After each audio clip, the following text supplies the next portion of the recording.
touche à faire là, franchement, ça dit barrière Moïsali, si tu touches à JDT, barrière Moïsali, si tu touches à Bilkinton, barrière Moïsali, ça dit que barrière Moïsali, Guantanamo quoi. Là, attends, papa, même Jésus, tant que barrière au thé, quand on a l'église, il y a père naïe, à ça, arrive une réaction.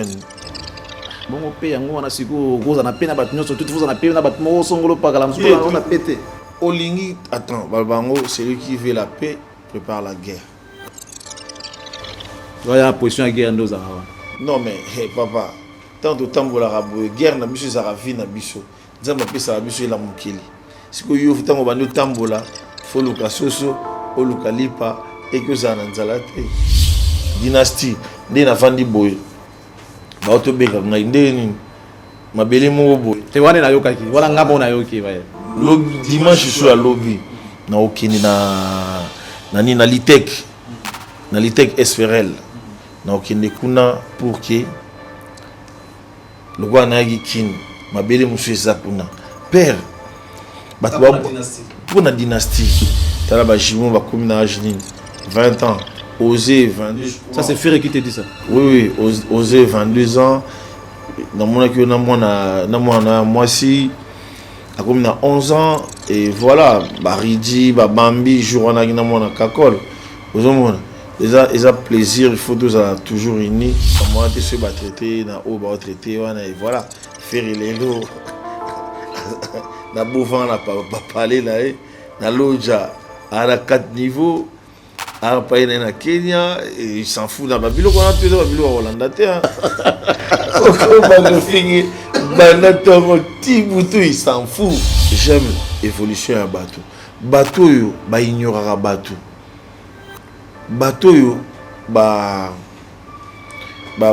linga ko kimisa ba linga ko ça di ba racher ki bo konzimo ko pa bateau ba ba za likolo bateau. Baza bateau ya utala ba nkabo. Oyo na wenget bana ba zalaka ndinyo wana. Comprendre? Les lots de musique à Congo, bah vieux na biso. Il faut bango basa la réunir. Tala les lots sokoda bande banda. Ba bunda kaka. Ba sona kaka. Ba wela kambon. Bango sikone bazara ba mona net ba timba, ba tama yele. Bango aligi ba tout bango ba damela wana. Or ba batala bango. Jou ba ko sala bango dita bien.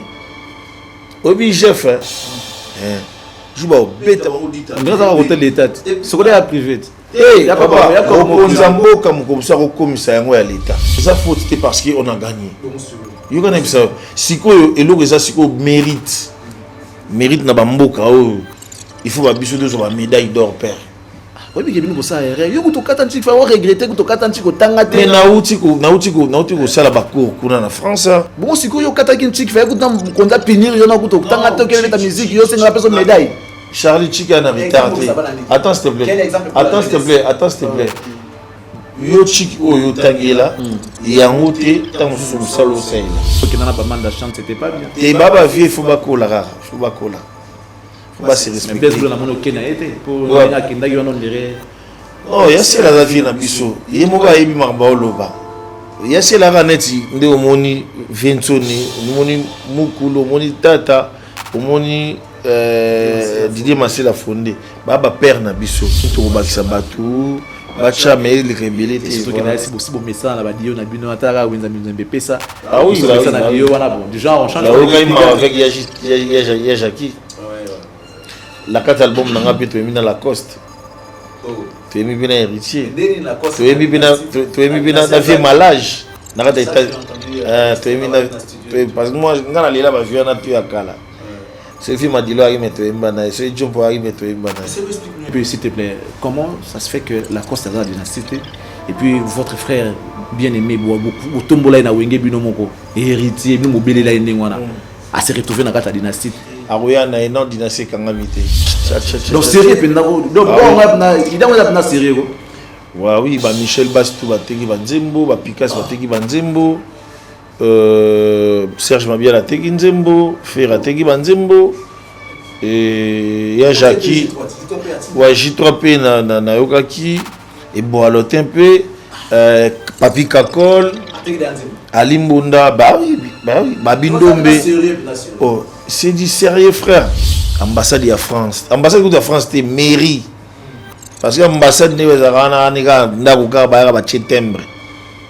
Mairie. Oh, son excellence gouverneur Jean-Denis Ngobila Bengapé, maire de France à Solina. Il faut que ça va tourner un visa banin. Pour te éviter, monsieur Balbaki, non, maison mère, 80 visas. Ben voilà, et orchestre, 14, 20, comment tout, tu vois. Parce que ni là qui date à Liboso, poussi, deuxième date, bêtise, moto. Tout ça, VP, dans la vie, il faut savoir lire les signes des temps. Ça dit que Bilo monsieur c'est salami, nous avons pourquoi salami.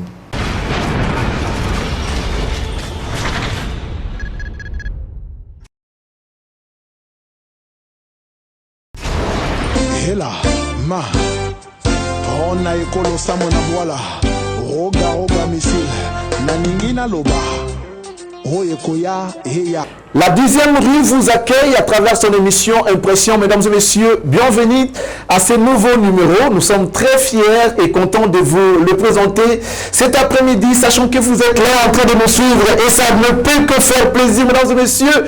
Nous vous rappelons que vous êtes en direct sur cette belle chaîne, la télé de la démocratie, qui n'est autre que la 10e rue, comme je l'ai dit tout à l'heure. Et nous profitons pour vous rappeler que cette émission est produite depuis Kinshasa, la capitale de la République démocratique du Congo. Vous nous suivez à l'intérieur comme à l'extérieur du pays. Nous vous souhaitons tous bienvenue. Nous allons vous tenir compagnie pendant 90 minutes d'actualité musicale en exclusivité.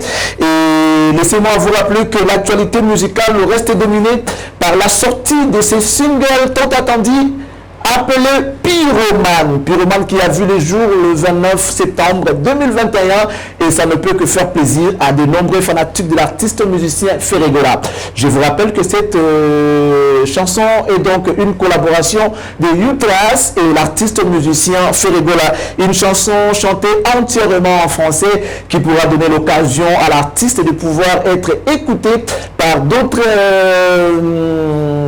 pays qui n'est pas le nôtre. Par exemple, les Camerounais, les Ivoiriens voudront écouter l'artiste. Qu'est-ce qu'il a chanté, comment il fait pour arriver à donner le meilleur de lui à travers cette belle chanson Pyroman. Mais bon, le suspense est encore là. Il y a des autres qui disent que, bon, voilà, addiction, machin. Mais moi, j'aimerais vous dire que nous sommes Congolais. Nous sommes avant tout Congolais, on n'est pas Français. C'est vrai que nous sommes un pays francophone, mais on reste Congolais. Notre langue maternelle, c'est d'abord l'Ingala. Ensuite, on apprend. Vous devez souffrir que l'artiste a fait de son mieux pour vous donner cette belle œuvre et vous devez vraiment vous réjouir parce que ce qui compte, c'est la voix. La musique et l'art de combiner les sons d'une manière agréable à l'oreille. La voix de l'artiste, les techniques de chant, en tout cas c'est formidable. La musique c'est impeccable. Le clip il est limpide. En tout cas, il a simplifié les choses mais sans pour autant déraper. Il est resté lui dans cette logique-là que nous allons encourager l'artiste et musicien Ferregola.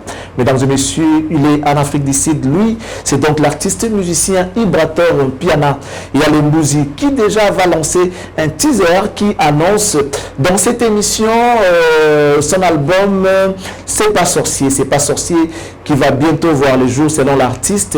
Il compte vraiment avant la fin de l'année, vous donnez cette bel album, allais-je dire, qui est Ce n'est pas sorcier. Mais on va essayer de ça aura plaisir, parce que je sais que nous sommes suivis de partout. Moi, je suis Congolais, et vous devez savoir que dans ces pays, il y a eu Papa Wemba. Dans ces pays, il y a RD Congo, il y a eu King Kester et Menea. Dans ces pays, la RDC, il y a eu Srevos Nyarkos. Dans ces pays, il y a eu Taboulé, il y a eu Franco Lamboma qui a dit, il y a des cellos Scram qui aussi manipulent bien les tenues vestimentaires et ça ne peut que faire plaisir à un journaliste de pouvoir s'habiller comme ça, très élégant, sachant que vous êtes là. C'est vraiment important pour nous d'être bien habillés, question de vous respecter, sans quoi Je ne sais pas ce qu'on va faire ici. Vous regardez la télé, vous avez besoin de voir des belles images. Les belles images, c'est aussi voir quelqu'un qui est bien coiffé, bien parfumé, bien vêtu, comme l'avait dit Papa Wemba. Mesdames, messieurs, on va continuer avec le reste d'actualité pour vous rappeler que l'artiste musicien héritier Watanabe, après la Côte d'Ivoire, il est maintenant au niveau des Kindu, où il va livrer un concert. Il a livré un concert hier samedi déjà au niveau des Maniema. Après, il va rentrer pour aller à Likasi. En tout cas, il a beaucoup de contrats, son calendrier est plein. L'artiste fait son travail, ça veut dire que son album Mionge Midémon a plu à beaucoup de gens et aujourd'hui il a raflé des contrats. C'est ça ce que nous voulons voir, les artistes congolais. Après la reprise des activités culturelles, musicales, ils bougent pour soulever encore une fois de plus ces drapeaux de la RDC à travers cette branche qui est la musique.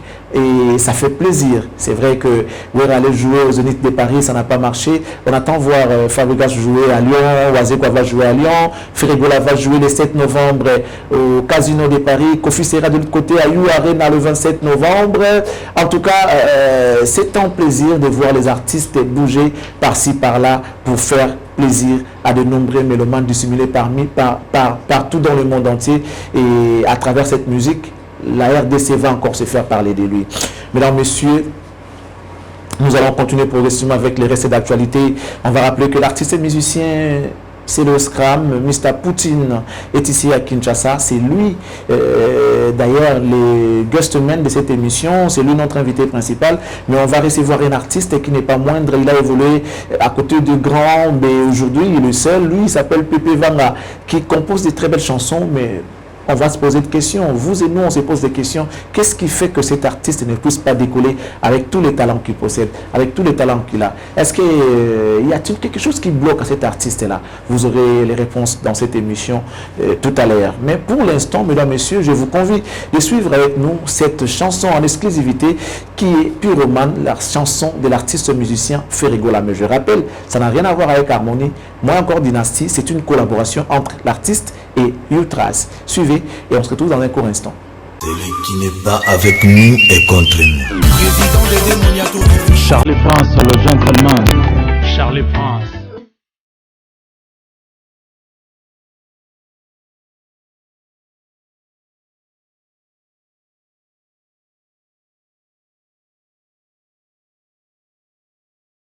Celui qui n'est pas avec nous est contre nous. Charlie Prince, le gentleman. Charlie Prince. Mesdames et messieurs, vous venez de suivre avec nous la chanson Pyromane. Est-ce que t'as capté la nuance dans les mots? Oh, oh, oh. Est-ce que t'as compris les messages? Voilà, c'est Ferregola qui nous fait plaisir à travers cette belle chanson Pyromane qui a vu le jour le 29 septembre. Et donc, beaucoup de challenges déjà autour de cette chanson. Ça veut dire que la chanson est acceptée par le public et l'artiste ne peut que se réjouir. Lors de sa sortie, juste après, on a vu l'artiste et ses amis se retrouver, je ne sais pas, c'était pour fêter la sortie, c'était pour faire quoi, pour trouver des stratégies, comment on va avancer avec la promotion de cette chanson Pyromane, parce qu'il faut rappeler que on a vu beaucoup de gens, beaucoup de personnalités, beaucoup d'artistes avec l'auteur de cette chanson, Pyromane, qui est Ferregola. On a vu Célo Scram, on a vu Kakol. Qu'est-ce qui se passe autour du clan Wenge? Qu'est-ce qui se passe? Mikolo Msuba Oboya, jeune ya Wenge, mais on a remarqué que jeune va consolider Bondeko wana ya Wenge. Esprit Wenge wana, c'est comme si ils sont déterminés pour ne jamais se séparer. Ils vont se serrer les coudes. Question de pousser la musique de Wenge. Parce que là, ici, il faut parler, on parle de Wenge. On parle de Wenge parce que là, on voit, c'est le scram issu de Wenge Musica Maison-Mère. Lorsqu'on regarde Kakol Maison-Mère, on voit Ferré Maison-Mère, en tout cas, Bandeko Basangani. Quand bien même qu'il y a de ces vieux de Wenge qui tirent sur leurs petits, mais bon, on voit que les jeunes sont ensemble et cela va faire plaisir à ceux-là qui ont écouté Wenge Musique originale à l'époque, lorsque ils ont commencé ensemble. Vous allez vous souvenir qu'il y avait Wera avec ses petits frères comme Ferré, Babindombe, Adjani, Célo Scram, animation, Bill Clinton, Lacoste, Qui d'autre? Judith Moulopoué, Emile Alias, en tout cas c'était vraiment bien et nous voulons encore revivre cette ambiance-là à travers l'album Dynasty qui se prépare bien et qui arrive avec force.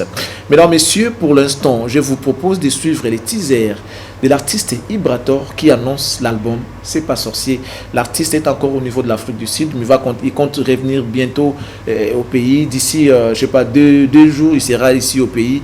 Mais dans sa juvécière, je crois qu'il va déjà vous proposer quelque chose qui va avoir trait avec l'album C'est pas sorcier, si pas l'album à son entièreté. Mais pour l'instant, on vous propose les teasers de l'album C'est pas sorcier. Ibrator, Piana. Celui qui n'est pas avec nous est contre nous. Charlie Prince, le gentleman. Charlie Prince.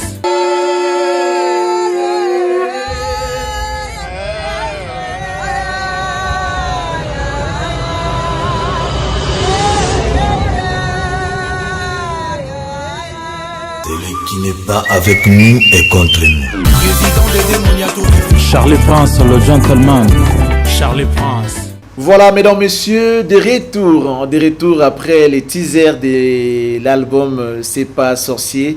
Vous avez compris que le travail est en train de se faire. L'artiste n'a pas croisé les bras, bien qu'il était en Afrique du Sud. Il a amené son ingénieur de son afin de travailler avec lui de l'autre côté là-bas. Ils se sont inspirés certainement d'autres styles. Question de nous donner ces bel album qui s'est préparé dans de bonnes conditions, j'espère, parce que déjà que l'on l'a ingénieur ça veut dire qu'il y a eu des moyens. Donc l'artiste a mis les moyens, je ne sais pas s'il a un producteur, il a mis les moyens pour la matérialisation de ces bels albums qui est Ce n'est pas sorcier. Mesdames et messieurs, à présent, nous allons recevoir les tout premiers invités de cette émission. Il s'agit de l'artiste musicien Pépé Vanga. Mais avant d'arriver là, je vous propose l'une de ses chansons.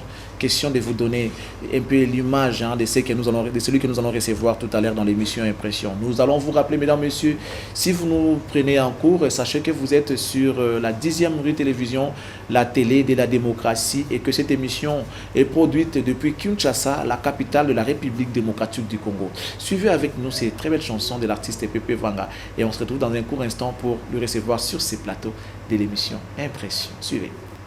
Celui qui n'est pas avec nous est contre nous. Charlie Prince, le gentleman. Charlie Prince.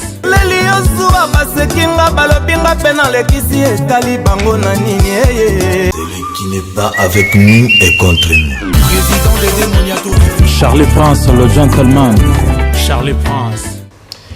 De retour après cette chanson que vous venez de suivre intitulée Mon Bonheur, c'est l'une des chansons de l'artiste musicien Pépé Vanga qui est déjà avec nous sur ces plateaux.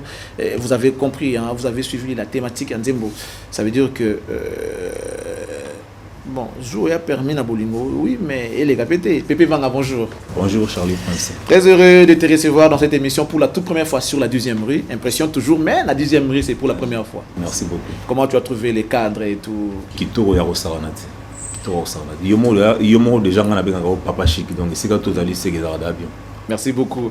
Et tout ça, c'est grâce à un seul homme, les big managers, Héron Ilunga, le PDG de cette grande et belle chaîne qui est 10e rue. En tout cas, un mot quand même pour ces grands managers, Héron Ilunga, qui a les soucis des artistes, question de vous donner un coup de pouce. Il a mis sur pied ces grands projets de la télé comme ça. Et puis à l'Obaï, personnellement qui est non Charlie Prince, vous devez faire un effort pour booster les artistes. Espace où ils allaient pour nous ces artistes congolais force. Enfin que musique n'a pas quota et quota parce que nous sommes suivis partout, nous sommes suivis de partout. On est sur les bouquets satellitaires, on est sur Canal+, on est sur BlueSat, BlueSat P, on est sur BlueSat. On va vous donner des références qu'à la mine qui était dans la émission au Kaka. Un mot quand même pour ces grands messieurs Héron Ilunga. En tout cas, on a félicité et puis 10e rue et d'ailleurs chaîne on a la Narango Mingi. OK. Et puis on a commis en l'élan en tout cas dans CPL on m'a cassé donc courage. Et puis ceux qui continuent à bouiller dans le Congo et aux Arabes bien parce que la chaîne a bouillé ça et bien les penalties. Donc on a battu bateau Kambango on a et ça les bien. En tout cas vraiment courage dans oncle quoi. Merci. Merci beaucoup. Alors Pépé Vanga, tout au mon bonheur. Na saleli ozuwa basekinga balobinga pe na lekisi etali bango na nini quelque part kokutana na oya za bashwa na yo esilisaka moto kindumba besalela moto nolingaka mingi zuwa epekisami te eza permis. Voilà. Ils ont encouragé zuwa zobomisaka eza bolingo Charlie na bolingo soki eza te na moto sege oza susu moto te quoi.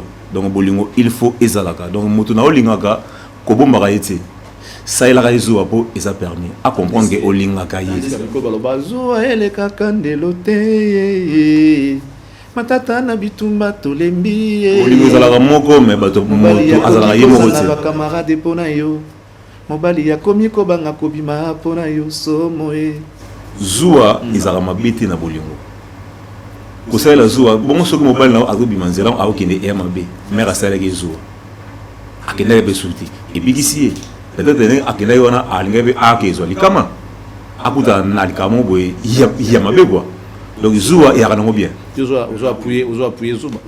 nga nalingaka kutu zuwa mingi so nga mpena mare aosalelanga zuwa donc esalaka bien esalaka bien botimba noko azo appuyer zuwa mais bon jour bosalela yango mpe supporter mpo bino boyembaka makambo bosalela yango te logiquement na bolingo soki zuwa eza te eya so love te mpo na nga alikuwa mbila so akangwa to na kasho to beta fimbo osepela même ko ba okanga mbila kima kasho so mona mbila na kima kasho mbila banda kamanga batia na kasho te mais so bano kanga sivia te na kasho on dirait kuta okanga nyama salinga soki zuwa na bolingo eza te na mona on dirait bolingo pineza te donc nga na linga ndengo so ko saela yango c'est bien. Pépé Vanga, encore une fois bienvenue, on va rentrer dans le vif du sujet. Banzi Boulou bien. Mais apparemment on dirait tu es en train de tourniquer place mon corps. Oui, mais aux Zalakar, on dirait aux Zara, qu'est-ce qui se passe? Il y a un manque de moyens. Au Moni, Charlie, na Congo, et là, Ophélie, et Zara Souti. Et Zara Koutou pété. Donc, nous, c'est un Mbongo. Et nous, on a zappé na producteur, donc on a Bundara Ngamoko, donc on a mis ça là qui pépé. Donc, on n'a pas de mandat, on a comme les lobos, on a qui pépé, il y a qui Ngamoko, donc il y a effort, Ngamoko, on a ça, on a commis Singaboy. Koutou na CPL, na grand prêtre, c'est le scram. Au moni so to za na ba mission ndengwa na Congo bazata 10 na ibité so to za ndenge parce que na musique ipo na bango baza bato ba kenda de ali boso kala alors biso to za bato to ça la by fort pour to koma na isikango nanu to comité mais bango déjà même OK na mata de Tony c'est le yo ba ebié OK na un de Tony c'est le yo ba ebié mais biso ba pépé to lingande to koma mais comment na moto za na motema moko ya malamu ya kote ya yo ta musuma lobamo e ko komiso moto lobi na vie déjà pour na nzambe apambola e. Donc alobinaka lobamo autant tukutani awa na chaîne awa donc ça linga bien nzambe pena amona yi eza ya flatérité donc bata bongo moni Charlie na Congo batu mingi bazaka mitema keto ha donc surtout ça moni wana étoile a olingate okene liboso mais ko mona kwa moto kwa c'est le scram Poutine azara motema moko polele donc pona nga ça linga bien tout cas donc abakisinga force mo ta musuna zagi na ngote donc sima mikolo. On va revenir sur toi, mais parlons un peu de l'actualité. Cette chanson qui vient de voir le jour, des artistes, musiciens, chanteurs. Et on vient de suivre ici, tu étais déjà sur le plateau. On a suivi la chanson Pyromane des artistes et musiciens Ferregola, qui n'est pas, je sais pas, rumba. Ils ont rumba, ils ont musique urbaine, les bolobara. Impressionnant par rapport à cette chanson. Comment félicitations à l'époque de là. Ils ont bien, bon, déjà coup de Ferregola. Adam Mouto trop bourraté. Adam Moto parmi les grands chanteurs de Mboga Oyo, Ferra Sali.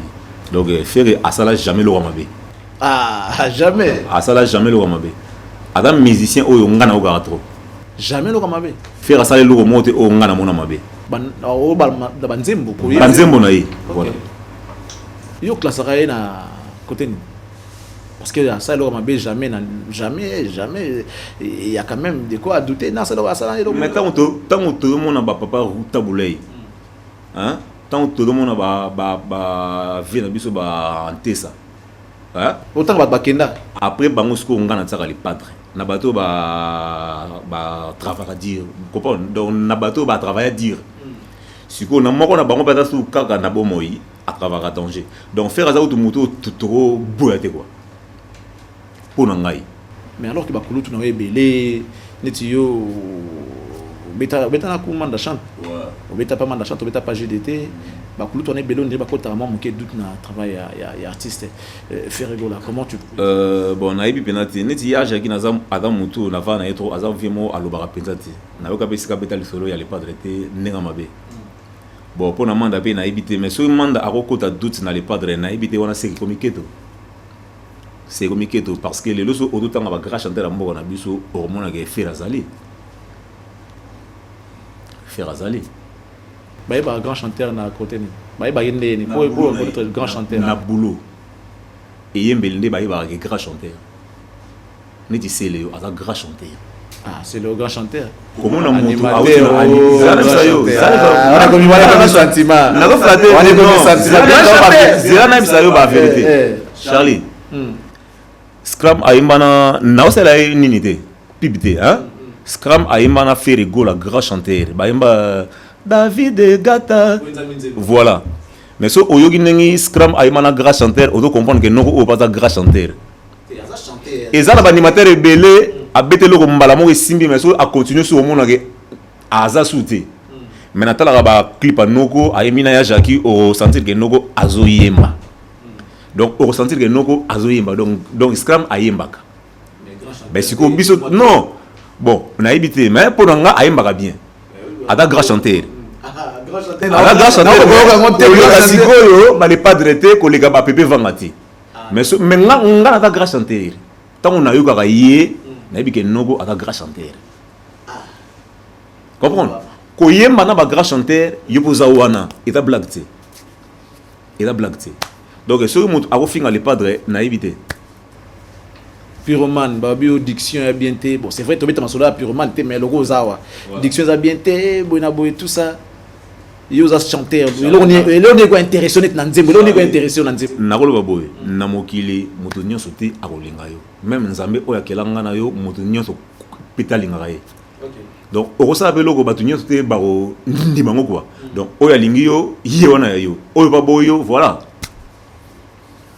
pour nga no travailler bien pyromane alors Pépé tout betamon mokili so na yo nga esala nga pasi komona. Moi je suis fan des talents. Ngani na fan ya ba talent à niveau impossible. Ngai les avoir au basket ya Poutine au boy wana za ya ye po trop là tango na été. Za ya ye ala ti ngo pona plaisir na ye. Biso to no kaka banzembo na ye nako. Ça dit o ezami nzemba na souci na ti ngo na yoki. Oh nini orthothanasie na souci na soki consoler na ti ngo na yoki. Donc ça veut dire que nous devons d'abord valoriser les savoirs des artistes au lieu de leurs avoirs. Et on a senga bandeko ka yangona. To soutenaka mingi ba talent que ba bozui to ba bomengo ya batu. Ba futilité oui, ouais ça va gagnaka. Mais pour nous ça futilité. Et là on dit ko sala ko linga nzembo yo en tant que chanteur. Et là on dit ko lingiso nzembo. Maloba. Mélodie.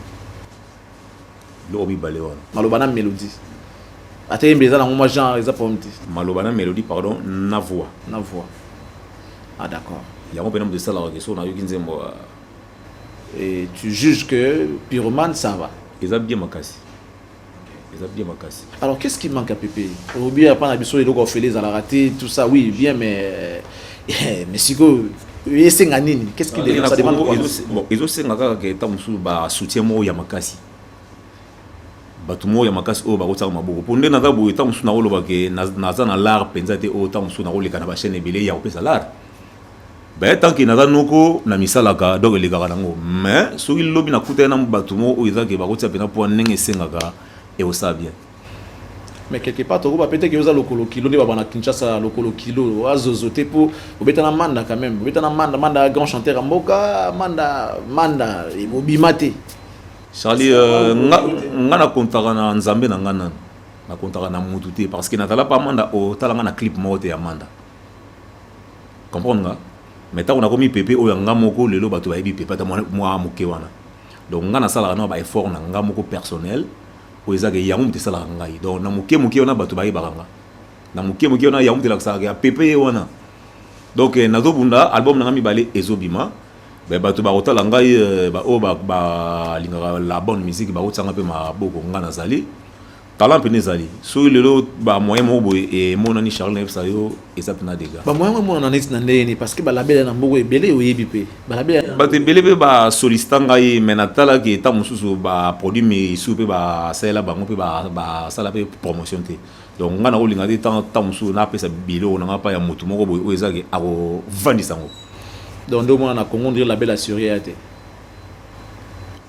ezali nango bato oyo bien eza pena que non akosala nga promotion ne to mona que les padres sali ba fille on nani rebo donc mon que rebo to eba giete les autres moni vraiment que non ndeko nanga moi si abimi voilà donc soki les padres tant subi akoyoka ngai akotanga maboko e osanga bien soki pe Poutine akoyoka ngai akotanga maboko e osanga Poutine azan label te Poutine azan label asa de scram mais tout le la akobenga pe mutu akobenga pe mutu et ok ne pas bien voilà mais demande nango adressant on venait bien sur les Poutine lobby Poutine ce pesa les pas lobby les ce pesa dans le lobby dans ngeza la petite le bien peut-être que aux occasions mutu ngo atalipé après je sais pas ça peut peut-être bon les padres asa na label nga pepe na lo bata on fait producteur moko donc les padres soki azota la biso soki akota la biso ou soit bato ba koyebisa ye que nga pepe na za na bosenga ya mutu moko akotsanga maboko donc selon yo na banenga ba label au moni quelque chose à fiable pour la produit na yo za label ya Ferrego là FG Prod voilà soki akotsanga maboko et aux bien. Ah d'accord, je crois que le message est passé. Tous ceux qui sont proches de l'artiste musicien Ferrego là, moi je suggère hein, en tout cas bon mais quand l'artiste oh, parce qu'il peut à côté ça bon on a quatre entreprises parce qu'il a des produits, il a des chansons oh to bien ba tube parce que ceux qui vraiment ils ba nzembo tant souffrir muta yemba yango na moi aura offert azana ngoto mutayemba ngo mutu moko boye tant soubanze moi lelo ba betela ngoto na Kinshasa. On le moko boye mon vie ya ndenge via ndenge moni ngana lobaka moni même pêcheur akota na ibali apeshaka na butu na ibali wana pesa na bangando mais akota rapona ko kanga mbisi ya ko pêcher mbisi alisa ba zana ni kuna donc vie za bongo ngana kota de ya zamba quoi tozali donc batamakaso batali ba ko ya kotsa biso poa mais na epsaka yo mikolo nyonso ekosimba nga naza guerrier yebake ekosimba peu si tant trop c'est ça ekosimba talent banzembo ngo bezo ke na ora boye minute nzembo déception et chill une très belle chanson nga na sina oka Poutine yemba na voiture na okoyembela pe mutu nzembo mais asali promotion na malonga pena et comme si ko yomo ko bimisa ka balar na non mais comment attendez est-ce que là non mais je sais pas si les gens vont me contredire pardon Charlie pardon ngai et ala ndenge nini tant on a longwe et pas ya bakulutu okesala yo moko nataki on a besoin ya mbongo pena te ma ya bato ba kosala nga promotion tant on tokena muta pesa ngata moki wana mais tant on tokani ke sala promotion na yo Isaac bon il y a contrat moi agent wana donc tant on yo moko na producteur tout le monde ke ba difficulté pene ko sala donc choix et ala kité voilà mais et aussi yebake et aussi Inch'Allah et Kosimba. Mesdames, Messieurs, nous sommes avec l'artiste Pépé Vanga qui a évolué déjà aux côtés de quelques grands de la musique congolaise. Aujourd'hui, il vole par ses propres ailes. Ça veut dire qu'il fait sa carrière en solo et cela ne peut que faire plaisir à vous qui nous regardez. Veuillez encourager cet artiste, veuillez le soutenir à travers sa musique parce qu'il fait de la bonne musique. En tout cas, vous pouvez aller sur YouTube, Pépé Vanga. Pépé Vanga TV, bon mon va œuvre naé en tout cas beaucoup ma fan tala kaka ba artiste ba fan naé. Moi j'ai déjà vu artiste et musicien, l'artiste et musicien c'est le scram la voiture azoka ligne de chanson de Pépé Vanga. Et ça on a bien moko na ibi ah bon il y a on a ebe na tsako na tant que noko pena zali noko na batu mususu a olingati asalama déjà donc aza déjà yé quoi donc na batu mi susu donc jamais kutu mais yé a salengo pona ko tsanga poa. Donc, c'est un plaisir. Alors, l'album, le deuxième album de ta carrière, est quand novembre, en tout cas, tu peux plan. Album. Mais justement, quelque part, stratégie, on dirait, je sais pas, on dirait ça bien. Déjà, promotion dans mon boulot. Mais comme ça album peut-être les singles moko bimi au bunda na moko eko simba eke de côté mais on y ça l'album to boka mona ba plateforme nyo sur téléchargement mais tant sous clip ni to boka moko na télé pour ça non stratégie ça yango novembre to un album comment on to boka no plan alors sur le marché pour l'instant to dans mon bonheur que nous avons proposé à nos téléspectateurs. Je crois qu'il y a un extrait d'Ango, mais je crois qu'on va séparer encore à travers un extrait. Toujours, il y a mon bonheur. Mais avant de se quitter, quel message que tu vas adresser à tous les Congolais qui sont disponibles partout dans le monde entier en train de te suivre? Au Banakati, au Banalibanda, balanda pepe vanga na kati émission impression. Donc batnyonso barota langai ba ebi ke pepa lo ba rapena mo ebele ta mo na batebele ba bulwa ke kana timide quoi. Tellement moi elobele ta moi même ya mo to lo ba na voilà donc batsanga maboko batsanga po nga na tande ko na bango leki na bango grand na bango camarade na bango sans bango biso pe to kozala te. Donc nzambe akopesa nga likabo mais soki bato ba ko tsanga maboko bazalité c'est que na ko sa rien. Donc nzamba ko ta na mitema na bango batanga maboko et au ça bien donc mosa na biso na bande et c'est ngana ba makoki alors toujours la penate qui to comme ba mendiante mais toujours c'est ngali sungi na bango par rapport à musala voilà donc ba soutenir biso et au ça bien et puis na bato ba ko zonga na nzela ya téléphone na kopesa numéro na nga donc plus 243 90 36 61 957 donc 90 36 61 957 so ba komela na WhatsApp et au ça bien. Et puis, on a pris beaucoup partout. Donc, on a pris Zulu Kabouikou. Au total, la biso Zulu Kabouikou, garçon kilométrique. Plein de gens qui en tout cas, merci. On a pris Nicodème Bakinde, Papa Bradley, na Milouz. On a pris Tata Moussebana, Asie asiatique, la mamie de Taliana. Yékou Tatika Rangati. Asie Yo Oyebi. Donc, on a pris Soulenzo Ntsingani.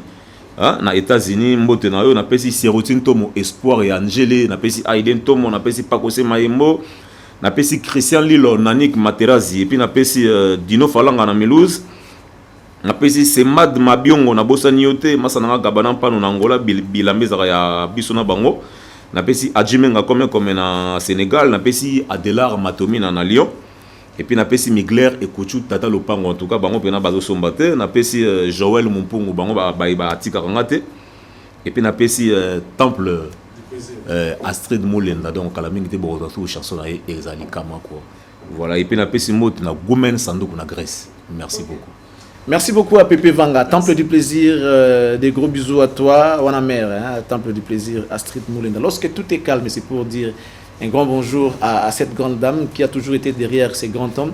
On dit toujours derrière un grand homme, il y a une grande dame qui est Temple du plaisir, Maman Paradis, la paradisiaque, As de cœur, Astrid Moulenda.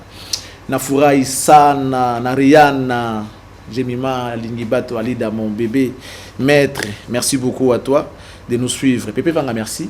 On va te raccompagner à travers cet extrait de la chanson Mon Bonheur, toujours question de transiter et de prendre notre deuxième invité qui est le guest man de cette émission et c'est avec lui qu'on va finir l'émission Impression. Il s'agit de Céléo Scram. Suivez cet extrait et on se retrouve dans un court instant pour prendre Céléo Scram Poutine. Celui qui n'est pas avec nous est contre nous. Charlie Prince, le gentleman. Charlie Prince. Aimé Bidoucha Natieli Kiana Thompson poisson à domicile Anthony et Farrell estomac na pepe soukou Jenika Beyo kombo mangai avai. Celui qui n'est pas avec nous est contre nous. Charlie Prince, le gentleman.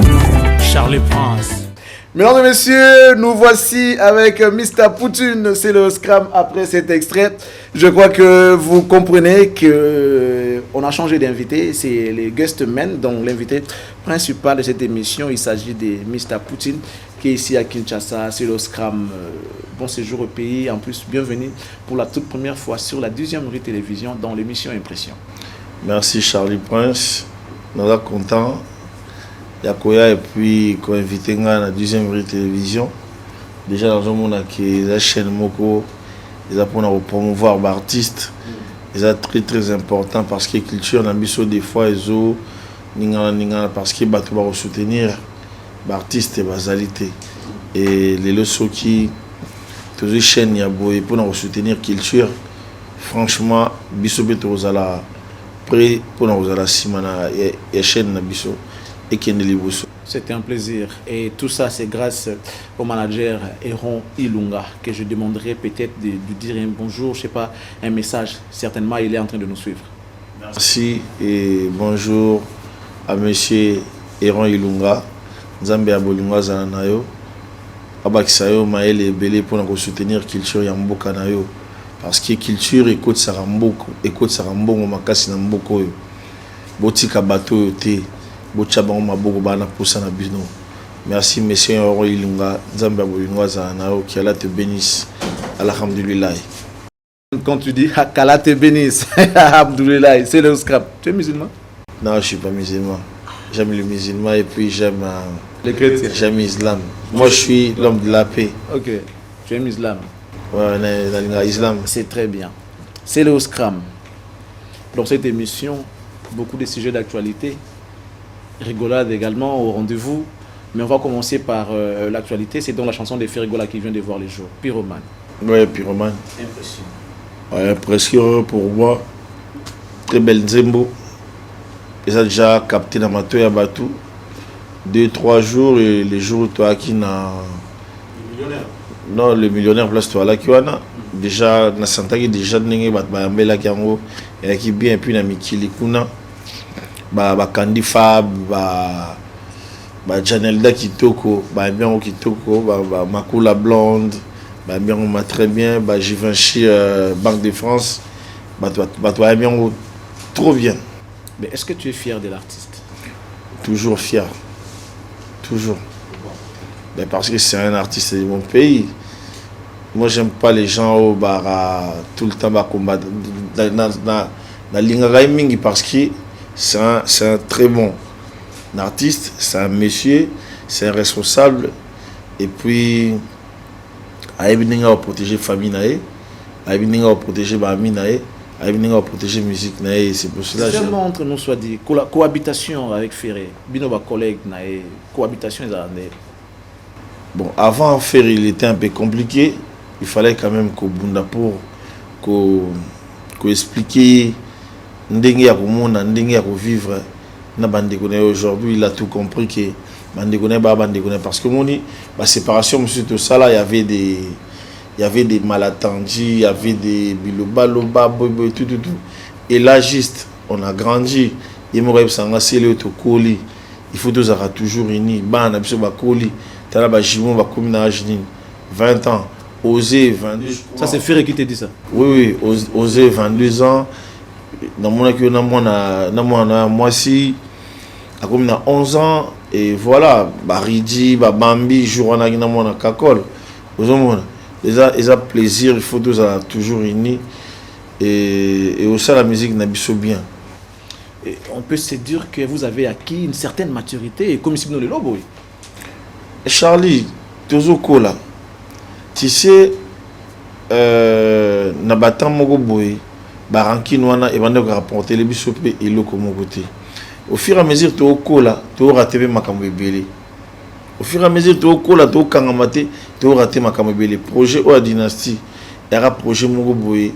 Déjà, quand la Tolinga Tobeta concert Mogoboy, il y a un ancien à Wenge. Et quand il s'est rappelé qu'il y a un cambo, mais tour au monument qui non. C'est-à-dire que tu as déterminé aussi sa projet et puis tout le monde merci à Allah. On a parlé dynastie tout à l'heure, mais avant d'arriver dans l'Ikamba dynastie, pourquoi vouloir faire la paix quand la famille n'a pas une restreinte alors que Bouluka pété, là bas ndeko dans famille lointaine, bien que nous tout bonaka ta famille musicale. Biso toi na paix.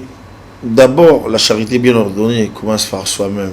Tout ça na paix entre biso na biso.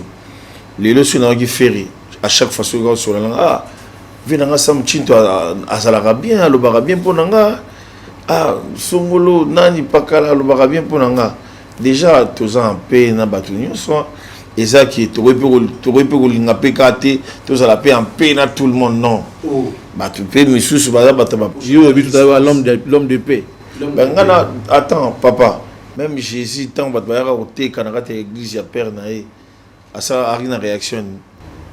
Bon, paix, on a su que vous en avez peine à battre, tout vous en avez peine à battre, mon songolo pas galam, on a pété. Olingi, attends, Balbango, celui qui veut la paix prépare la guerre. Il y a une position à guerre, nous avons. Non, mais, hey, papa, tant de temps pour la rabouille, guerre n'a biso, ça ravi n'a biso. Zamba pe ça biso la mukeli. Si que yo futango bando tambola, faut luka soso, o luka lipa, et que ça n'anzalate.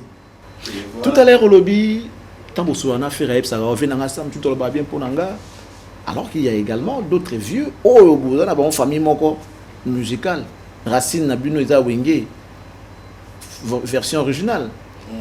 Est-ce que avez-vous entendu est-ce que vous avez entendu les dires de Blaise Boula en disant je sais pas peut-être l'histoire à Wenge peut-être yoka on pose à la raté mais peut-être yoka l'histoire à Wenge biso toyebi que Ferrego la fit la dernière récrit il y a Wenge musique BCBG 4x4 tout terrain mais Blaise Boula qui dit n'a pas dire que à tout cas mon affaire na Wenge té à tout cas la podium on a été à tout cas mon affaire na Wenge té je sais pas selon l'histoire yoka ndeni version histoire na bon au biso mona ka ba cassette la biso dans maman Ngebi Ferranda Obwaka, il y avait Orason, Tata Mobich, Didier Massela, Blaise Boula, Adolphe Nguez, Souverain Premier.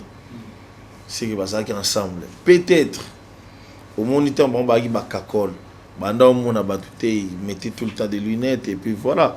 Peut-être banda on va faire comme il était on va faire comme de la merde.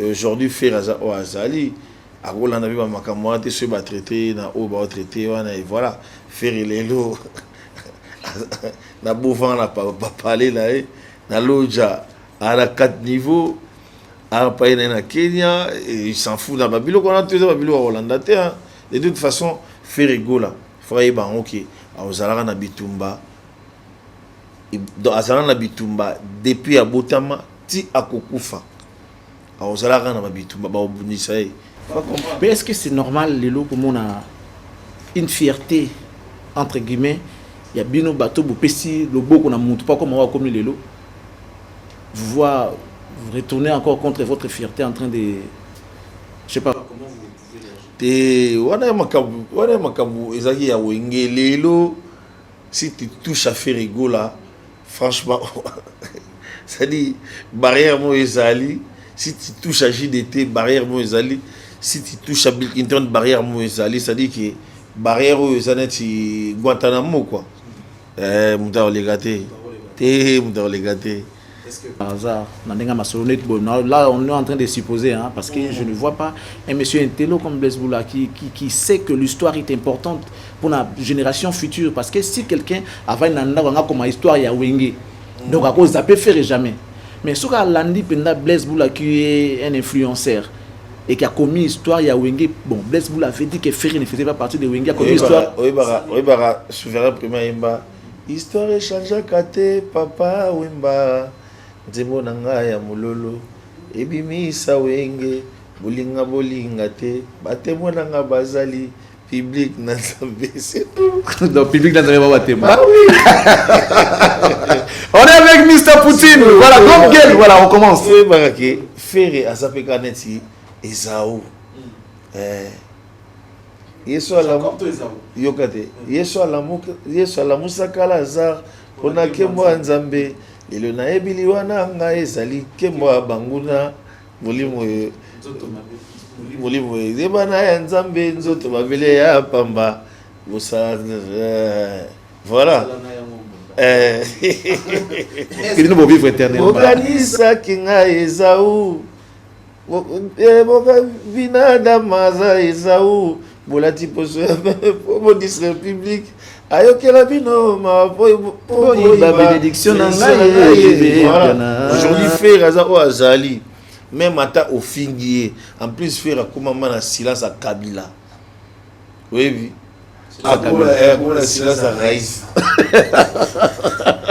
au fingier banatongo tibutu il s'en fout ceux qui peuvent locataire ni asuna comme ce 20 par dément alors dit bon naé boaki kabakabi il s'en fout frère et voilà bon résumons ça et puis ngani akuba vous so chika temesiko nalatika couper moi madofolo na lipapa monsieur na batana sengle na selika checking na buto para zoyi na gars tu t'en fous ah ouais je vois mais la vie c'est rien la vie c'est compliqué en même temps vie et ça m'a surprise belé il y a personne qui savait que non Congo Oyo et comme appelé Congo Fachi Beton. Qu'est-ce que tu peux dire à ces jeunes là qui sont en train de te suivre? C'est le qui a pleuré hier passeport nanga et les loyo. Comment ça Charlie tu sais que dans la vie, il faut qu'on se donne la force. Tu sais que dans la vie, ce bon film, il faut être fort. Tu sais que dans la vie, tout ce que tu fais, la roue elle tourne, papa. Tout ce que tu fais, ça va tomber sur toi. Dans la vie, je vais péter, mais je vais à travers Nzembo parce que je suis artiste. Et les jours où j'avais écouté Nzembo Nae, Charlie, et ça, là, on a un frisson dans Sermatouille. Ngam na luka Pépé pour Nzembo, pour montrer que non, je suis artiste. J'aime l'évolution à bateau. Bateau yo ba ignorera bateau. Bateau yo ba linga ko kimisa ba linga ko ça ba arracher ki bo konzimo ko pa bateau ba bazali kola bateau. Baza bateau ya utala ba nkabo. Oyi na wenget bana ba zalaka ndinyo wana. Comprendre? Lelo na musique à Congo ba vie na biso. Il faut bango basa la réunie. Tala lelo sokoda bande banda. Ba bunda kaka. Ba sona kaka. Ba wela kambongo. Bango sikone bazanga ba mona net ba timba, ba tama yele. Bango aligi ba tout bango ba ko damela wana. Or ba batala bango. Jou ba ko sala bango dita bien. Obi chef hein. Je vais bête à l'auditeur. Mais ça va côté l'État. Ce qu'on est privé. Eh, papa, on zambo comme ça au commissaire à l'État. Mon konza kala il va même pas la ministère de la culture, est-ce que il va Sokoda. Va changer ma statut. Tout ça là il a président Costa Omaria, ba tout ba rien a besoin. Président Costa Omaria comme le roi Paul Biya mon boye, a remis le pouvoir, il faut qu'il quitte. Il est mort ici démissionner. Un jour, au musique, écoute ça, même la peinture, même de la bête, même la nine, écoute ça là. Donc, la vie n'a pas de monde à tenir baraba, bah yuma, bah yuma kamoate. Est-ce que biké, dans beaucoup Congo, bah ça sème et ça là, bah rappelle, il y a tant depuis 97 ou bien 87. Ou attends, on a informé mon Kunzamboka. Depuis 97 ou bien 87. Bah ça la rappelle. Il y a mbongo ekota yo reste ba bunda point bana ba orchestre mais ba bunda ka pona sokodana vers qui ça va qui sokoder l'équipe banque ah logo l'équipe banque il faut pas ça dit logo l'équipe banque il faut ba luka ba sala ba beta maman na dit parce que il y a des artistes même pas sociétaire c'est le yo za assassin so na na sabam so ça na sabam na assassin na spedidam. Mais papa, dans un musicien, on a bêti na wenge, bakri nanga ekota sakambongo. Il faut tout jouir na bakop na biso. Père, moudlora papa Ben Yamabo akufa beta 1 mois. Na morgue pour na nini ko ambomé. Moudloko la vieux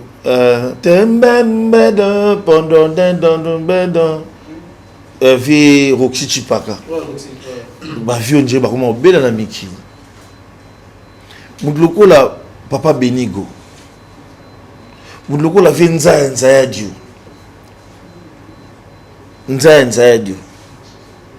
akufa ni tambour ni trompette.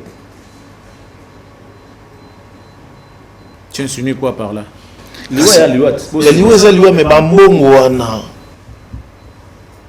mais est-ce que ces œuvres ont été déclarées? C'est ça aussi les problèmes. Est-ce qu'elles ont été déclarées? Et puis, na kombo na neti yobo banze monaza déclaré na kombo. Banze monanga. Ya wingi. Banze monanga te. Yeba ngo kina mikili et comment parce que banze mona biso bano ça la déclaré na ba kombo moko ya ba mbri balongoli ba balongoli ba bani. Est-ce que le là ba réunion moko ba simolo ba do ko ba tebela mikili ba kota ba kene ko revendiquer ba bi que non tala ba sala biso boy ce que ko mama que non ce ko essayer le scram au moment où ba bi tant ba c'est le scram et bimi mon récupérer au vendre pe boy c'est 4 côté mon 29 côté au moins 1000 côté voilà bah oui. J'en ai assez. Yo, je l'envoie. Yangai. Et na récupérer yango. nyonso nakenda na spedidam tout na bakri na banini na mema tout na spedidam nakenda kokotisa c'est bon côté moi ça va naza na tous les deux cartes et puis ba na compte bancaire nanga balexela nga moi ba centime moi nini voilà bon. Ah oui tu pleures pas tu pleures plus hein Charlie nazanga te nazwa te mais nazara nango. Je suis content de voir Célo Scrum avec Bill Clinton en train d'élaborer un projet. Bobongi ça va. Hein? Si tous les Mikola, je suis poussé. Babilnat bakoli, bamelek bakoli, faut bailler banak. Ça c'est Célo Scrum. Ah oui. Ah mais je suis content de t'entendre dire ça. Oui puis que Finasali geste bien. Abeng sagi biso ngana Bill Clinton. Abing de konanga na moni bo accepter ko yemba nanga. Bo accepter ko beta nanga. Mais il faut que tu aies un climat, harmonie, Fouezala. Abinga ingai na Bill Clinton, boya, tolia, to causer, tout ça m'a tout na c'est toya qui au moment de la réaction Bill, tango aya ambinga i Célestin, lui c'est mon ami, tout. Abingo Célestin. Célestin. Ça dit que ça dit yo comment yo bengi la gars. Tout a bien grand tsengo. Tsengo. Tsengo kundi binde pine à train. Abeta ba na restaurant. Okay. Bon, non, au début, à un moment, Charlie, valeur oyo, valeur auto sali, makambo to sali namboka o. Nga yango mona na senga tout le temps, na senga président de la République. Balat sangai, attends, balat sangai médaille d'or. Charlie, to sali trop namboko yo. To sali trop namboko yo. Tu sais les tours nambogo na âge ni yo kati Charlie biso kati ba chic to kati ba chic pour toi rejoindre la musique et ça faut c'était parce qu'on a gagné yo kana bisa siko eloko ça siko mérite na ba mboka o il faut ba biso de so ba médaille d'or père. Oui mais bino bossa yo ko to kata ntik fa o regretter ko to kata ntik ko tanga te na uti ko sala ba cours kuna na France bon siko yo kata kin ntik fa ko tam konza pinir yo na ko to tanga te kele ta musique yo senga personne médaille. Charlie Chika na retard. Attends s'il te plaît. Yo chiki yo tangela yango te tant sous salo sala. Tu as raison oui mais voilà donc ça dit biso doit rendre les mots. Mais les lots, par exemple, pour la jeunesse, vous que les lots, vous êtes à la base de la destruction. Dans tout ça, la cour à linguistique, dans tout ça, la cour à pompier, dans tout ça, la cour à gestion, en France. Dans tout ça, la diplôme, voilà. Laissez-moi dire un grand merci à un grand frère. Il m'a tenu la main comme ça. Il a dirigé mes premiers pas dans la presse. Ya Pépé, merci beaucoup. C'est un grand ingénieur. Oh, les lots, ceux qui va chaîne, Congo, ils ont 20. Il y a un implantant à 15. Merci beaucoup, notre ingénieur, le directeur technique de la 12e rue. Viens na global, l'accent de Batambola. À côté de Susu, la chaîne Beleti RTVS 1, à l'accent de Batambola, presse dans un encadrement bien. On va revenir sur l'actualité. Un grand merci à toi, grand frère. Merci beaucoup. Je tiens à remercier également JC Kouzekissa, qui est notre directeur général. Je salue également JP Kambaï, les DAF. Fiston Pantou les diplômes, merci beaucoup à toi. Merci pour tout ce que tu fais, mon frère. Il est au four et au moulin pour vous produire cette belle émission. Nous vous remercions pour tout ce que vous faites, pour la confiance et pour tout. Donc, merci beaucoup. Voilà. On va aller. Tout à l'heure, on va être sur la dynastie. FCC. Et Union Sacrée. On va être sur la dynastie. Avec une Union Sacrée, oui, vite. Avec une Union Sacrée, oui. Mais réviter l'union sacrée ça li place oyo ba grand ngolo ya Congo ba sangana oui bien ngo te na tunika question siko bato ba benga union sacrée il faut ba yebaki non ba pesi vrai boule ils a place ba grand ngolo ya Congo ba sangana yo porte-parole alors informez-nous porte-parole il va porte-parole neti ba grand porte Lambert Mendete ba grand porte-parole mboko oui bah fait qui mulumba te ba grand porte-parole en bon finga yo zo na cadre na te nga ogofinga ngandeni moi j'habite en Europe c'est le Europe yaka yo kana bisa yo na yaka na lingi na vanda kate na kangami ou na vandi na gisazo na de na viaka na zongi na beti bateni na ngadi tout mais mutaloba ki ba vanda pe na askina pe et boko kende Europe on te vanda la place moko tout ça na ba staff ndé moko oui bi trésor mbobokani West ngana ebité yebi bango yepa yebi bango Alex Fala moto na moto oyebi Olivier Belesi, oyebi maître oyebi Mitterrand Champagne, balobi karake oyebi dynastie parole dynastie wana yango ekosalisa nga studio na Congo nasombi ba matériel ba micro comprendre nasombi ba matériel ba micro nasali achat ya 10 000 ba micro fantôme 10 000 quoi euros 10 000 euros. C'est le mais toi à l'époque déjà dans 80 000 gars s'il te plaît nasombi ba matériel parce que nga na lingaka au moins na wenge na longa wenge mais nazo bénéfice ya bapale na ngai pona wenge tokotambola te bleu batuni tambo betaki dynastie soki nini ngai na ye kosala studio na nga na soki ba matériel na oluka pale moko boye to installer biloko pona ko aider jeunesse vous comprendre dynastie nde na fandi boye ba otobeka ngai nde nini mabele moko boye te wana na yokaki wana ngabo na yoki ba lobi dimanche sur la lobby na okini na ni na litek SFRL na okende kuna pour que le roi na kin mabele musu eza kuna père bato pour na dynastie bato bazo boya dynastie na loyenge et puis babo yango pona mutema mabe ba otala ki non 20 ans tu vas dans la maison mère pendant 25 ans yango 25 ans ouais pardon non maison mère lelo 25 ans azwa likanisi ya kosangisa ba petite ata anniversaire mais fait rigolo azwi yango eza geste moko ezo pesa pe viensoni plaisir mais pourquoi bino babilo kaka ya mike bo sanet bo boya ba vielu bazana DGDT mulopwe babindombe Serge Mabia la fuma bandinga Emile alias de Mingongo Aquaman Celius Cram Aquaman Celius Cram Bill Clinton sengo kudi bendi pasi ya nini botika bat basanga na bazala calme ezo so bango nyonso poani bon artistiquement parlant et profiter na minona pour en termes de rémunération de ça va oyebi loko baimba bolingo bandeko mutazangi bolingo akomona nzambe te bolingo eleki ye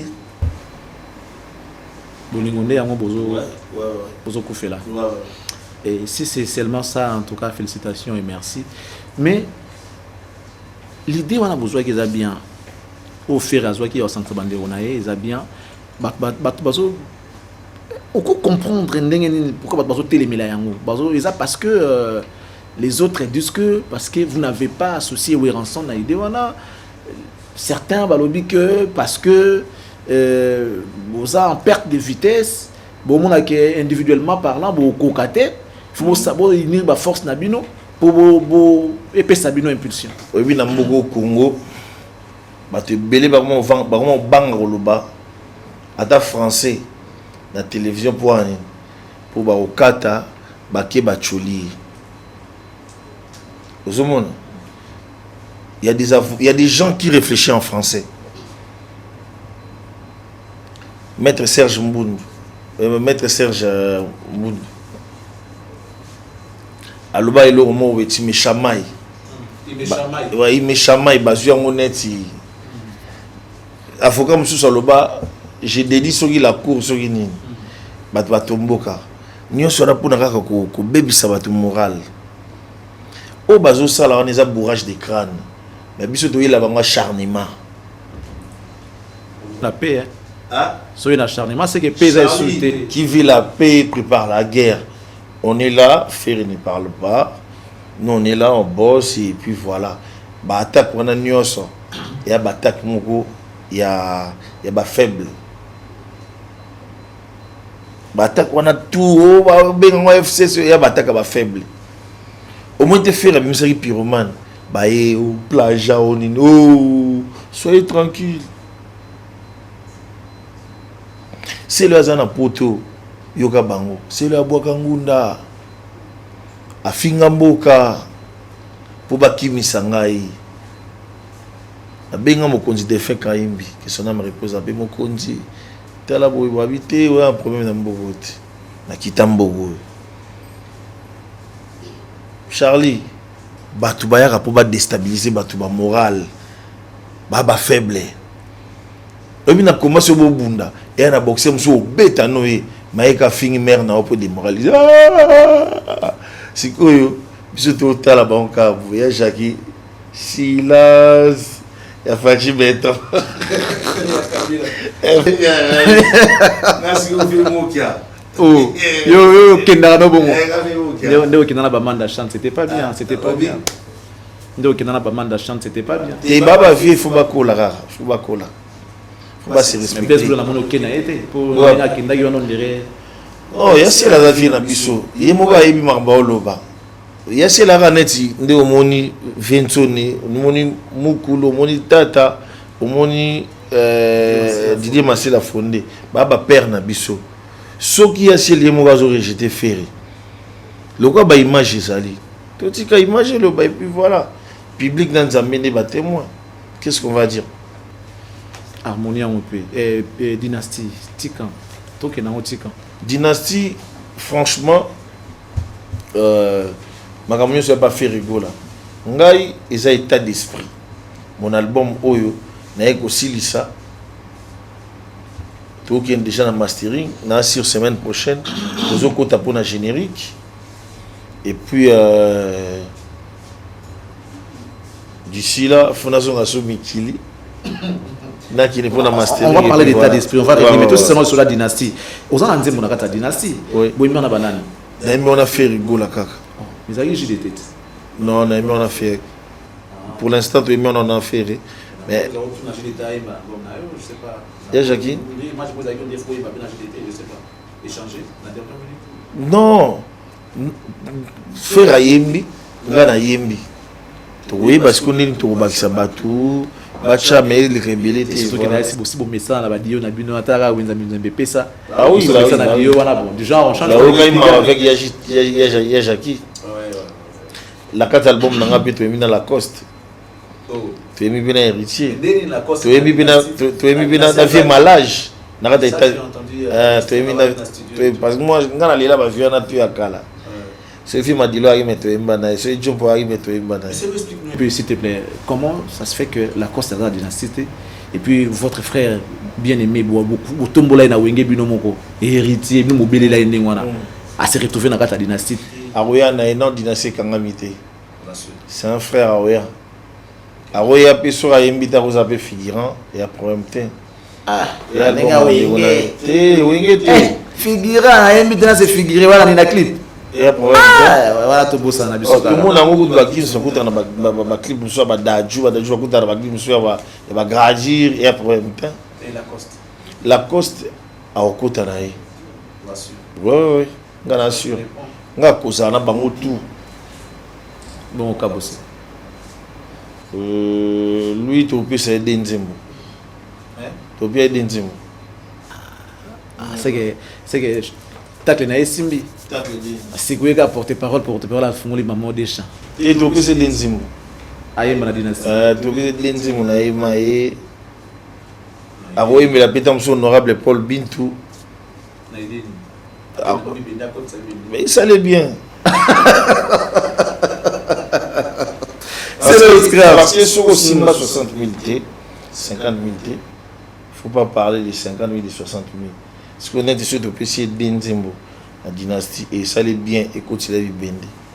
Parce que, écoute, 60 000, 100 000 et voilà. Hein? Vous en avez combien? Nzembo, mudamudana. Ero ilunga zalagawa, yalinga mabwe. Le manager ero ilunga, mon boss. Oteka wanzunga ndingine. Tenga olubata. Ah, ya batozo ba mususu ba mbongo. Wa mystique ba mbongo ko ba ngote mbongo yebeli soki na lobby. Bata banyonga banda kwa batu na futela. C'est le scram. Est-ce que bon la confiance à public lelo, ba osoma pe mbongo. Ba pesa na mbongo pe ba osomba. Bah oui, net Nzembo nanga mutasombi yango junior bongo union européenne. Tout cela il est cash pour devant match qui wa tunda. Donc sérieux pe ndako. Donc bon na il a na sérieux. Oui, bah Michel Bastou bateki banzembo, bah Picasso bateki banzembo, Serge Mabia bateki nzembo, Fer bateki banzembo, et ya Jackie, ouais J3P na yokaki, et Boalotin peu, Papi Kakol, Alimbunda, bah oui, bah Bindombe. Oh, c'est du sérieux frère. Bah oui, ils ont du sérieux. Au moins il logo Fer à Sali. Parce que eza eloko moko na musique ya Congo etikala kosala mate. Ça dit que muto na projet na ye abengisi yo.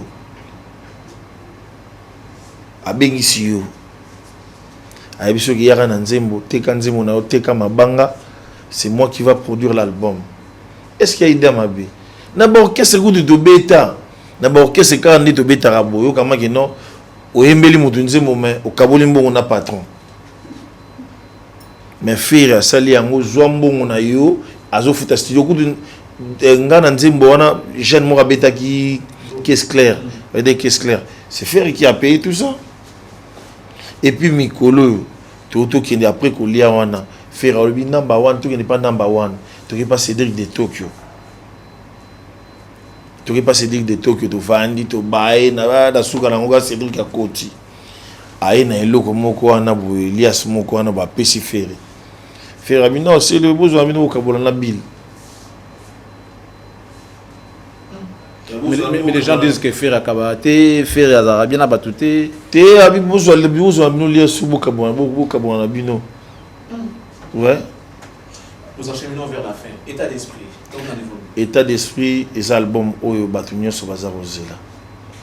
Les albums Oyo on a préparé pendant longtemps. On a assuré qu'il va extrait, on a mis la vie malage de Lugendo. Naïmina, très belle collaboration, Didier Lacoste, Naïmina Chali Materazi, Naïmina Chali Materazi, Biso Lingaka, tout ça va featuring na Badleko, Badleko, Baleki, Panabiso, Master, grand frère, et puis voilà. Naïmina Chali Materazi, Naïmina Binafile, Naïmina Bébé Bouchou, intervention il y a Nani. Il y a 10 matchs, intervention sur il y a Azari pas faire Manobenga Papa Mokia Nani Abeta lourdeur vibration à cette intervention des vibrations Azap polyvalent polyvalent très bon chanteur et puis il peut intervenir et parolier Joujou, Chada. À quand l'album parce que l'album normalement est naïb aussi na 6 ans. C'est na commune il y avant qu'il y Japon de lancer. Vous êtes invité dans concert à Casino de Paris, mais en regardant ce qui est arrivé à Ouera, ça c'est le dernier chapitre. En regardant ce qui est arrivé à Ouera, vous êtes au courant? Pas de visa, concert annulé. Ce qui s'est passé autour de ces concerts, quelle réaction? C'est l'Oscar. Réaction, des fois il faut battre la Makambo parce que un artiste comme Ouerason et un artiste Johnny Hallyday en France, pour privé voyage parce que voyage, ils a permis tourisme, ils a permis à tout le monde. Est-ce que les Congolais, mon Colombie, privé pe Bouba Aya Boété? Et vous avez la catastrophe, Claudie Siababoya Ayakara et Tambola partout. Hein. Et pourquoi artiste le roi Ouerason, le roi Johnny Hallyday na Congo? Ambassade de France. Ambassade de France, c'était mairie. Parce que l'ambassade de France, mairie. Oh, son excellence gouverneur Jean-Denis Ngobila Bengapé. Maire ya France a soli ndenge nini faut que ça va tourner ba visa banini pour te éviter ba misu ba ki non maison mère pe ba chaki ba 80 visa ba voilà et ba ko ba ki non ba orchestre na bazara ba 14 ba 20 comment tout tu vois parce que ba ni là qui date à liboso ba poussi deuxième date ba yesu ba beti velo ra moto ozomona tout ça VP faut dans la vie il faut savoir lire les signes des temps. Ça dit que Bilo monsieur c'est salami. Nous avons pourquoi salami. Ouais. Mais dans sa conférence de presse, avant de chuter, il a dit il y a une main noire dans Makambo. Tu penses? Main noire. Charlie, main noire, bisous beto doki pototia na mboko tana le baga main noire. Bisous beto nga beta ba 5 ans na mboko na ye mikilité. Na le baga main noire mais le na mo okinde. Tu vois? Bon, main noire ou pas main noire. La roue elle tourne. La roue tourne, c'est bien. Ouais. Alors c'est là on va chuter avant de boucler une toute dernière question. Une toute dernière question. Aujourd'hui, la musique Nabiso, avec tout ce que vous vivez à côté de Ferrigola, qu'est-ce que tu peux dire de Ferry? Par exemple, à rassembler dans la dynastie, il a cherché à vous réconcilier avec ton frère Bill Clinton parce que les courants n'est passé par Batbaye, ils n'ont pas été donc il et faire de sorte que vous coûtez un solo là autour d'une table et puis tout ce que vous vivez aux côtés de l'artiste, qu'est-ce que vous pouvez dire, résumer pour la faire et puis on va boucler. Non mais faire Azamutu, les lois commis Koyo Kabatu, les lois commis approcher la plupart des bateaux, ils ont déjà idée à bien Azamuku, ils ont père des familles. Aïe bandeni ya ko peser makambu. Aïe bandeni ya ko peser makambu. Na mona ka matsaki Shikito malgré la bavure ya Shikito, ça se voit que non akomi na mutema moko boye ya ko za mutema moko boye, c'est-à-dire que alelaki petro. Alelaki trop ba finga ki trop ba dénigré trop. Mais aujourd'hui, il sait qu'il on a fait rigola. Et voilà, mais calme c'est bien calme Raïs. Ana calme na Raïs afandi calme otala banka finga ndo lingi. Nga ve mokia. JDT mon lobe faji. Vous avez une minute pour parler avec les fidèles téléspectateurs de la 10e rue et les nombreux fanatiques de CLO disponibles partout dans le monde entier avant de boucler. Et si possible, de remercier ceux-là qui te soutiennent. Non, on a remercié Nana Omeyaka, Nakatamboka Canada. On a remercié Trésor Mbombo Kanye West. On a remercié Lekinanga Hip Hop Elofa. On a remercié Gilles Somao. Moutazu va séjour nanga Namboko Gilles Somao, les sauveurs, Motopamba. Donc voilà mon pauvre Ndeko. Il y a eu séjour nanga en charge. On a remercié Talib Berete. On a remercié Maître Olivier Bellé, si juriste d'affaires. On a remercié Iris Obama. Moi, c'est ce qui a défaut. Et puis, on a opé ça Patrick Mumbata, Naïdo Mouzamba Mbote. Et puis, l'obit au Kende, Tokatama Matiti na terrain, on a pesi batu ya Litec SR, Litec SR, Litec SRP, non SRPL. Donc, Litec, bata Litec, on a pesi bino Mbote. Pour le Toya Tokata, Tokati Mabelewana. Et puis, hein? Mais bah petit bazali, il faut babilo kwani za la kati. C'est bien, c'est là. Et puis na pesi ba kondia chaîne na ba réalisateur na ba dipro ba onyoso, mais na nzimo mona beta. Totalani na miso, totali bipai na bipai kati ya Congo, tomonite o ya boboto pe bolingo. Alinga Congo koleke monani na misala mwana Congo.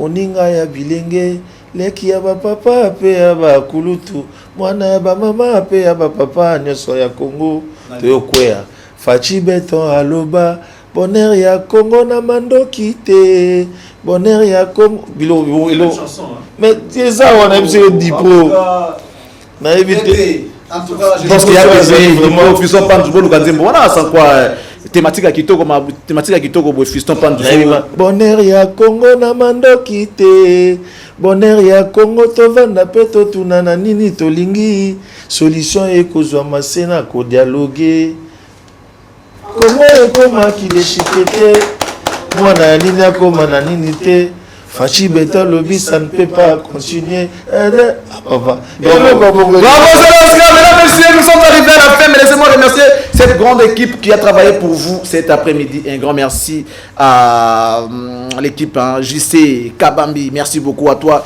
Toussaint Loubaki, Jiresse Lukaou, Yancente Kabwenge, le jeune Pato, les monteurs de ces images et sans oublier les 10 pros, Fiston Pandou.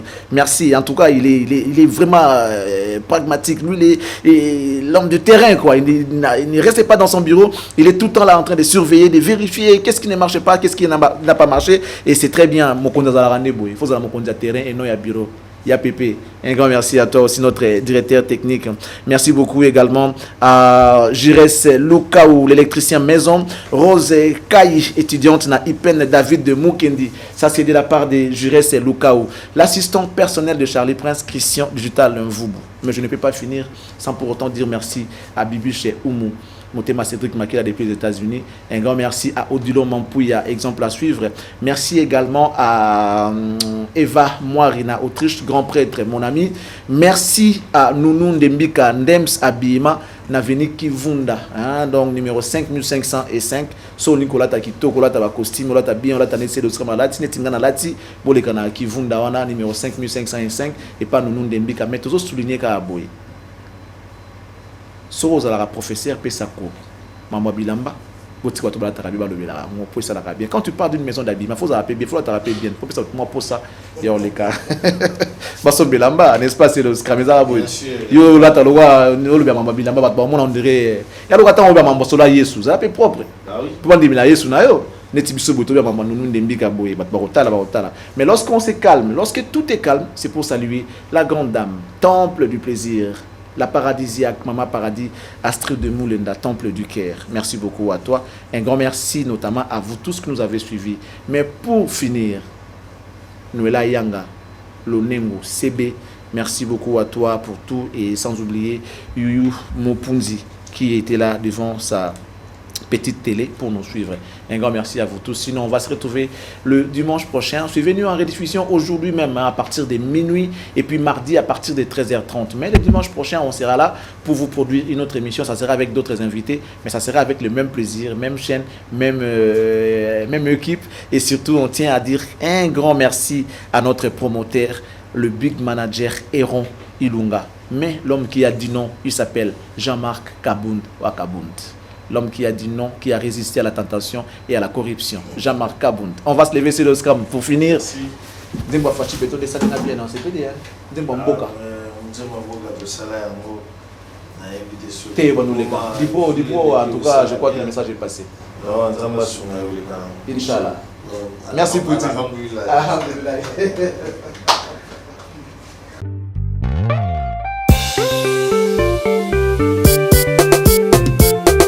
Charlie Point c'est bien Kolu Tosamba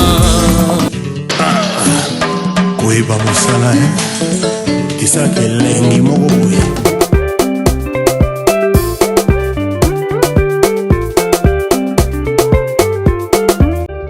Charlie Prince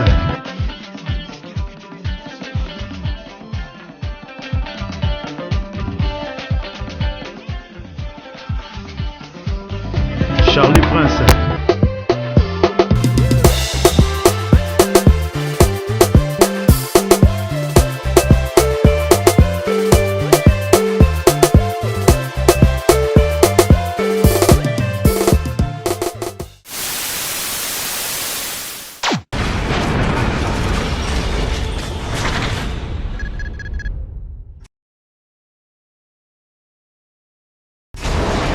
Hela ma ona ekolo samo na bwala roga misile na ningina loba oye koya heya